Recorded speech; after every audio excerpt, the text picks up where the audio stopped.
உரிமை இருக்குன்னு அடிக்கிறதும் தப்புதான். சத்தியமா சொல்றேன். ஒன்னு அடிச்சுட்டு நான் சந்தோஷமா இருந்தது இல்ல. எனக்கும் உள்ளுக்குள்ள வலிக்கும். ஏன்டா அப்படி நடந்துக்கிறோன்னு எனக்கு அவமானமா தான் இருக்கும். சத்தியமா இனிமே அப்படி நடந்துக்க மாட்டேன் சீதா. நீ நினைக்கிற மாதிரி ஒரு நல்ல ஹஸ்பண்டா நடந்துப்பேன். உன்னை நல்லா பார்த்துப்பேன். என் கூட வா சீதா, நம்ம வீட்டுக்கு போலாம். நீ இல்லாம என்னால அந்த வீட்டுல இருக்க முடியல சீதா. அந்த தனிமையை என்னால தாங்க முடியல. உன்னை விட்டா எனக்குன்னு இப்ப யாருமே இல்லை சீதா. ப்ளீஸ் வந்துரு. அம்மா போனதுக்கு அப்புறம் எனக்கு நீதான் எல்லாமும் இருந்த. அதை நான் புரிஞ்சுக்காம விட்டுட்டேன். சாரி சீதா. என் கூட வா, நாம இனிமே சந்தோஷமா வாழலாம். எனக்கு ஹாஸ்பிட்டல்ல வேலை இருக்கு. நான் கொஞ்ச நேரத்துல போகணும். நான் உன்னை டிராப் பண்றேன். அப்புறமா வந்து கூப்பிட்டுக்கிறேன். இல்ல, நான் அக்கா கிட்டயும் மாமா கிட்டயும் சொல்லிட்டு. சரி சீதா, உனக்கு எப்போ வரணும்னு தோணுதோ அப்ப வா. உனக்கா உன்னோட பழைய அருணா நான் வெயிட் பண்ணிட்டு இருப்பேன். மா சீதா, என்ன வாக்கா.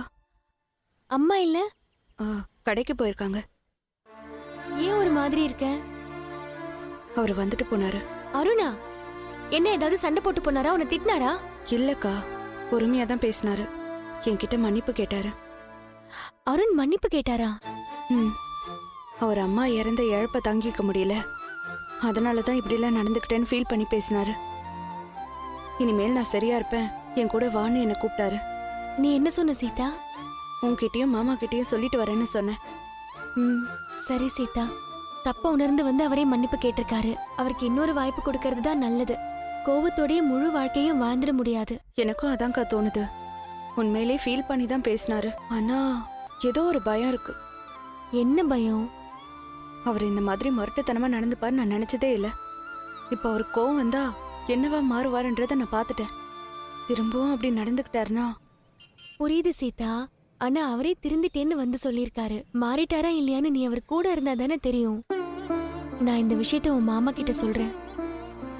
அக்கா, மாமா என்ன சொல்லுவாருன்னு தெரியல. அவர் உன் வாழ்க்கை நல்லா இருக்கணும்னு தான் எப்பவும் ஆசைப்படுவாரு. அருண் வந்து மன்னிப்பு கேட்டு கூப்பிட்டது தெரிஞ்சா அவர் ரொம்ப சந்தோஷப்படுவாரு. அவரை நம்பி போலாமான்னு எனக்கு கொஞ்சம் தயக்கமா தான்க்கா இருக்கு. ஒன்னும் பயப்படாத சீதா, அவரே வந்து மன்னிப்பு கேட்டிருக்காரு. திரும்பவும் இப்படி நடக்காதுன்னு நம்புவோம். நீ ஹாஸ்பிட்டல் போகணும்னு சொன்னல? ஆமாக்கா, வேலை இருக்கு. சரி, நீ வேலையை முடிச்சிட்டு நேரா என் வீட்டுக்கு வந்துரு. நானும் உன் மாமாவும் உன்னை உன் வீட்டுக்கு கூட்டிட்டு போறோம். நாங்களே முறைப்படி கொண்டு போய் விடுறோம். சரிக்கா. இங்க பாரு, என் பொண்ணு அவனை கல்யாணம் பண்ணிக்கிட்டு போனாலும் எனக்கு உடம்பு சரியில்லைன்னு ஓடி வந்தா பத்தியா? அதான் என் மேல அவளுக்கு இருக்கிற பாசம். என்ன பண்றது, இத்தனை வருஷம் செல்லம் கொடுத்து வளர்த்துட்டு அவளை நம்ம பக்கம் வர வைக்கிறதுக்கு நம்மளே நடிக்க வேண்டியதா போயிடுச்சு. என்ன நினைச்சு அவளும் ரொம்ப பயந்துட்டா. ஆமாங்க, எனக்கே நம்ம பொண்ணு அலறத பார்த்தா மனசுக்கு ரொம்ப கஷ்டமாயிடுச்சு.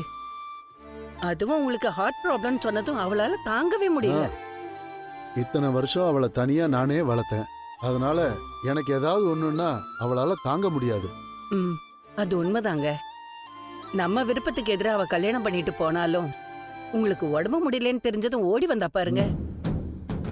இப்ப நம்ம செய்ய வேண்டியது ஒண்ணுதான் சிந்தாமணி. நம்ம பொண்ணை நம்ம கூடவே வச்சுக்கணும். அவளை அவங்க குடும்பத்தோட இருக்க விடக்கூடாது. ஆனா அதே நேரத்துல அவ மனசுக்கு பிடிச்ச சத்யாவையும் நம்ம சங்கடப்படுத்த கூடாது. 2 பேரையும் நம்ம இங்கேயே கூட்டிட்டு வந்து வச்சுக்கலாம். ஆமாங்க, அதத்தான் நானும் நினைச்சேன். அவங்க நம்ம கூடவே இருந்தா சத்யாவை வச்சு உங்க பிசினஸ பாத்துக்கலாம். நம்ம பொண்ணு நம்ம கண்ணெதிலே நம்ம ஆசைப்பட்ட மாதிரி கூடவே இருப்பா. வணக்கம் மேடம். அக்கா, நம்ம ரேகா பாப்பாவும் சத்யாவும் வராங்கக்கா. சீக்கிரம் போங்க, சீக்கிரம் போங்க. வணக்கம் சார். லக்கேஜ் இருக்கு, எடுத்துட்டு வந்துருங்க. Okay sir. உள்ள சரி பாப்பா, நீ விடு, நான் பாத்துக்கிறேன். Okay sir. போதுங்க போதுங்க, சீக்கிரமா போதுங்க. அப்பா வாரேக்கா. என்னம்மா அப்பா எப்படி இருக்காரு? ஏதாவது சாப்பிட்டாரா இல்லையா? ஏன் தண்ணி கொடுத்துட்டு இருக்க? அதை ஏன் கேக்குற? எதுவுமே சாப்பிட மாட்டேங்கிறாரு. மனசுக்கு ரொம்ப கஷ்டமா இருக்கு. மருந்து மாத்திரை இவ்வளவு எடுத்துக்கிறாரு. ஏதாவது சாப்பிட்டா தானே? சொன்ன கேட்க மாட்டேங்கிறாரு. இப்படி பண்றீங்க? ஏதாவது சாப்பிடணும்ல. இருங்க, நான் போய் சாப்பாடு எடுத்துட்டு வரேன். இருமா ரேகா, இப்போ எதுவும் வேணாம்மா. நீ வந்துட்டல, இனிமே நான் சாப்பிடுவேன். மா, அதை குடுமா. அத்தை அழாதீங்க, அங்கிளுக்கு கண்டிப்பா சீக்கிரம் சரியாயிடும். உங்க வார்த்தை தான் எனக்கு ரொம்ப ஆறுதலா இருக்கு மாப்பிள்ள. என் பொண்ணு இங்க இருக்கு, நீங்க சம்மதிச்சீங்கல்ல, எனக்கு அதுவே போதும். உங்க 2 பேர்கிட்டே ஒரு சின்ன உதவி கேட்கலான்னு இருக்கேன். நீங்க 2 பேரும் எங்க கூடவே இருக்கணும். அப்படி இருந்தா ஒரு உடம்பும் சீக்கிரமா குணமாயிடும். அதுக்கு நீங்க தான் மாப்பிள்ள மனசு வைக்கணும். நான் உங்களை விட்டு எங்கம்மா போக போறேன்? அதுக்கு இல்லம்மா, அப்பாவால முன்ன மாதிரி பிசினஸ் பாத்துக்க முடியல. நம்ம பிசினஸ பத்தி நல்லா தெரிஞ்சது மாப்பிள்ளைக்கு தான். அதனால நீங்க 2 பேரும் இங்கேயே இருந்து அவரு பிசினஸ டெவலப் பண்ணும். அதான் எங்க ஆசை. நீங்க இத பண்ணாலே அப்பாவுக்கு பாதி குணமாயிடும். அப்புறம் அவர் தானா சரியாயிடுவாரு. பிசினஸ் எல்லாம் அப்படியே இருக்குமா? எந்த வேலையும் நடக்கல. இப்ப இருக்கிற டென்ஷன்ல என்னாலையும் கவனிக்க முடியல. மாப்பிள்ளையோட திறமையை பத்தி எனக்கு நல்லா தெரியும். அவர் பார்த்துக்கிட்டா பிசினஸ் பத்தி நான் கவலைப்பட தேவையில்லை. என்ன சொல்றீங்க மாப்பிள்ள? அது முத்து மாமா சொல்லி ஒரு ஃபினான்ஸ் கம்பெனியில் வேலை கேட்டிருந்தேன். அவங்க வர சொல்லியிருக்காங்க. மாப்பிள்ள, நீங்க ஏன் வெளியெல்லாம் போய் வேலை செய்யணும்? அதுவும் நம்ம கம்பெனி இருக்கும்போது. மாப்பிள்ள, உங்களை நான் ஃபோர்ஸ் பண்ண விரும்பல. ஆனா நீங்க பார்த்துக்கிட்டா எனக்கு கொஞ்சம் நம்பிக்கையா இருக்கும். சத்யா, அப்பாதான் இவ்வளவு சொல்றாங்கல்ல, நீயும் கூட இருந்து பாத்துக்கோ. அது இல்லை, வீட்டில் அம்மா கிட்ட. ஆண்டி கிட்ட பேசிக்கலாம். நம்ம அடிக்கடி போய் ஆண்டிய பாத்துட்டும் வரலாம். அப்பாவுக்கும் ஹெல்ப்ஃபுல்லா இருக்கும். அவர் கொஞ்சம் சரியாகிற வரைக்கும் தான். என்னங்க, மாப்பிள்ளைக்கு விருப்பம் இல்ல போல இருக்கு. ஐயோ ஆண்டி, அப்படிலாம் ஒன்றும் இல்லை. என் மேலே நம்பிக்கை வச்சு சொல்கிறீங்க. நான் பார்த்துக்கிறேன் ஆண்டி. அங்கிள், நீங்கள் பிஸ்னஸ் பற்றி கவலைப்படாதீங்க, நான் பார்த்துக்கிறேன். ரொம்ப தேங்க்ஸ் மாப்பிள்ள. வாங்க மாமா. அம்மா வந்துட்டாரு. ஸ்ருதி, பாட்டி வந்துட்டாங்க. வாங்க மீனா. வாங்க பாட்டி, வாங்க.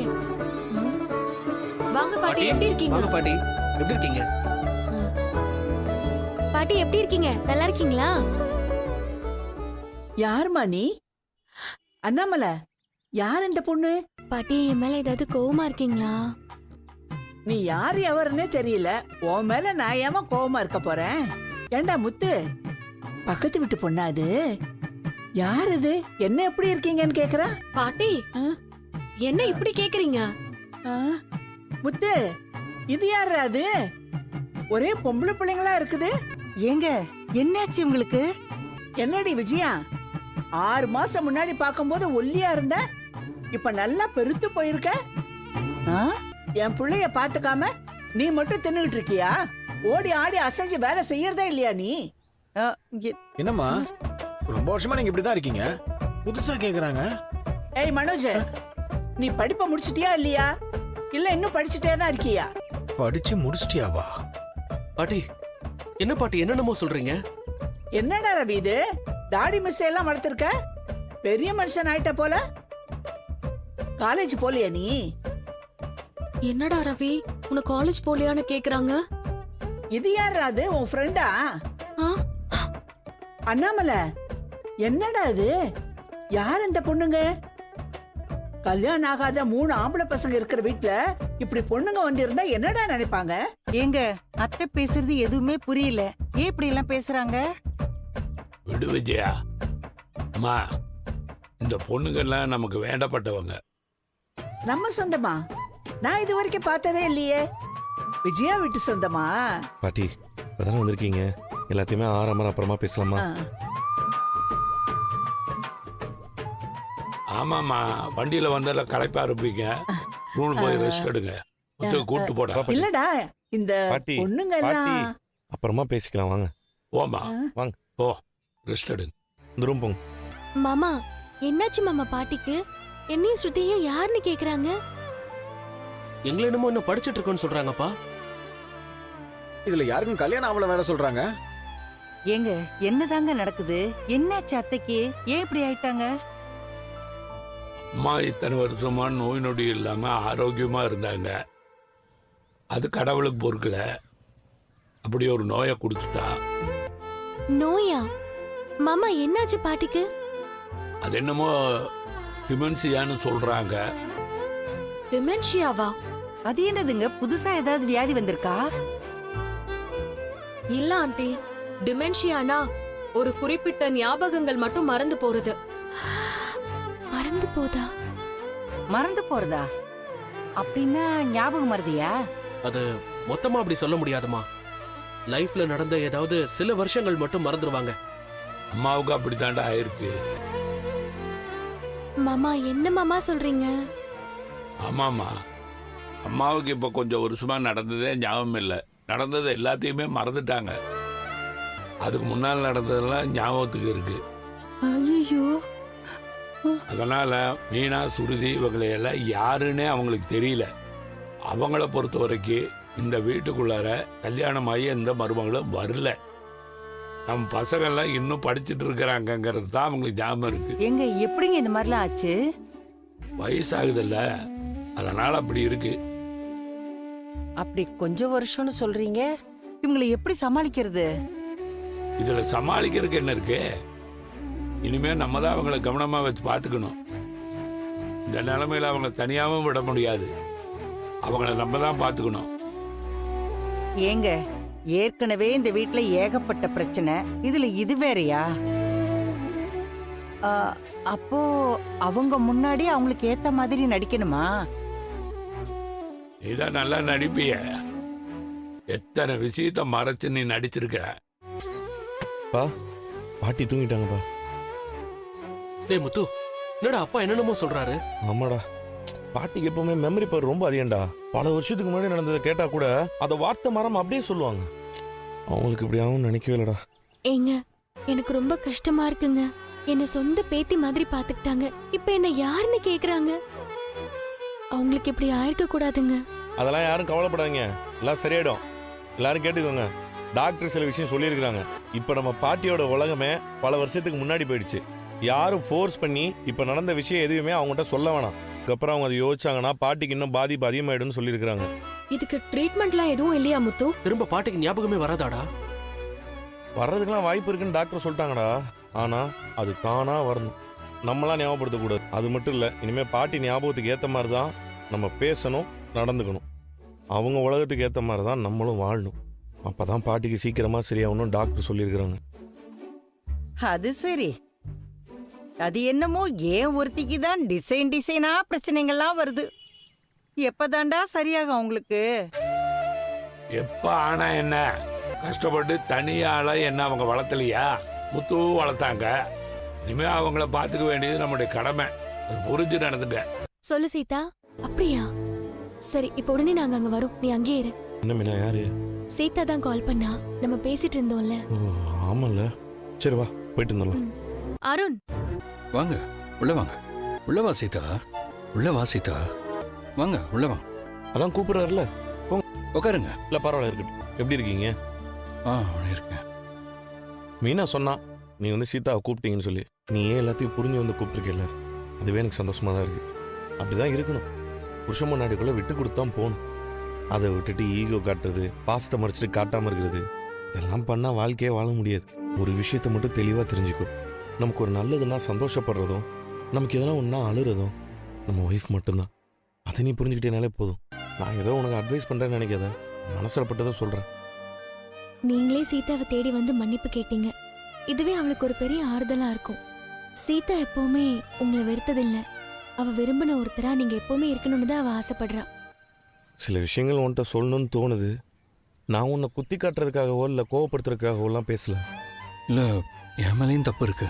அது மனுஷன்னா தப்பு செய்யறது சகஜம்தான், அதான் இயல்பு. ஆனால் செஞ்ச தப்பை உடனே உணரணும். நமக்காக யார் வாழ்றா, நம்ம யாருக்காக வாழணுங்கிறத புரிஞ்சுக்கிட்டாலே போதும். என்ன சமைச்ச? அது வந்து இட்லி. இட்லி இட்லி வச்சிருக்கேன் அத்தை. அண்ணாமலை லீவ்ல தானே இருக்கான், வேற ஏதாவது செய்ய மாட்டியா? பூரி கிழங்கு வைக்க வேண்டியதானே? மீனா அதான் பூரி வேணும்னு சொல்றாங்களே, போய் பண்ணு போ. ஒன்ன செய்ய சொன்னா நம்ம வீட்டுல வாடகைக்கு இருக்கிற அந்த பொண்ணு ஏன் வேலை வாங்குற? அதானே